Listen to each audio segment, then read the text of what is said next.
Tufo, mamaya, pagkatapos ng Midnight DJ sa TV5. Ang programang ito ay hatid sa inyo ng Pantene Nature Care. At Tide, 5 pesos lang.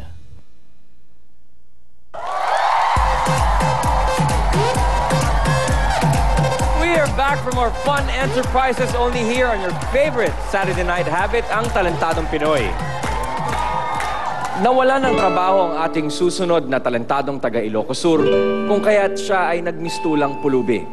Ang mas masakit dito ay nangyari ito habang nagtatrabaho siya sa Thailand. Pakinggan natin ang kanyang storya. Kung andun po ko sa Thailand, yung nawalan po ako ng trabaho. Dinanas ko ang sobrang hirap doon na wala akong makain. Napabayaan ko po yung sarili ko. Hindi ko alam ang gagawin ko doon. Walang tumulong sa akin. Patulong ako sa iba para makauwi ng Pilipinas. Ayaw ko nang balikan ang dati kong buhay. Gusto kong makabangon ulit.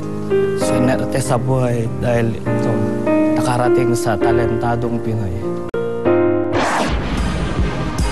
Proving that his bite is better than his bark, please welcome Gregor Peralta, or simply Gregor!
Gregor Peralta.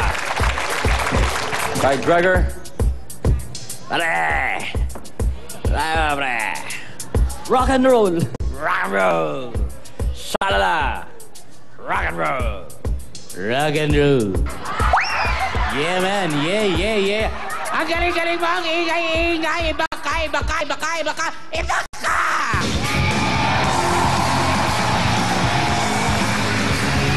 Ang performance mo, lampas tao ang galing. 100 feet above sea level! Level na level! Woo! Woo! Woo! Woo! Woo! Woo! Woo! Thank you, Shalala. Okay, Valerie? Hello, Gregor. Hello, Ayan, gusto ko yung forma mo, gusto ko yung makeup mo, gusto ko yung pag-headbang mo kasi rock na rock talaga yung dating mo. Rocker na rocker ka dyan. Siguro, ang hindi ko lang medyo nagustuhan is yung mga exhibitions na hindi ko masyadong naiintindihan. Or siguro hindi lang ako makarelate kasi hindi naman ako rocker. Pero may mga parts lang na hindi ko naiintindihan. Tapos yung paggamit ng ngipin, I don't know if that's usual kung ginagamit. O ikaw lang ba talaga yon dahil gusto mo maging iba? Oo. Ayun naman pala, kaya naman pala nagulat ako. Tsura ko pag ganun, akala ko kakainin mo yung gitara mo eh. Pero hindi, I really, really liked your energy. So, congratulations. Salamat po. Thank you very much, Val.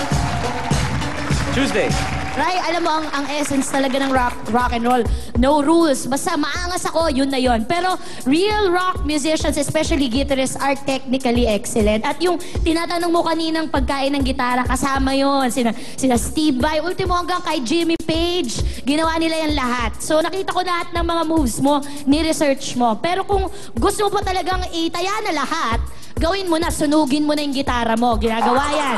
O sunugin gitara, umiikot sa entablado, una ulo, habang tumutugtog ng gitara, hindi nawawala sa tono. Kumbaga dahil nandito na tayo sa season na to, ibigay na natin lahat. Pakita mo na lahat, kuya. Ha, Kuya Gregor? At magkita tayo sa Zelda 6 pag lunch break. Okay, go. Bye. Thank you, Susan. Gregor, Paragon, maraming salamat sa iyong performance. You may now go backstage and relax. Maraming salamat. Alright, dali mo na yung mic mo, Gregor. Okay.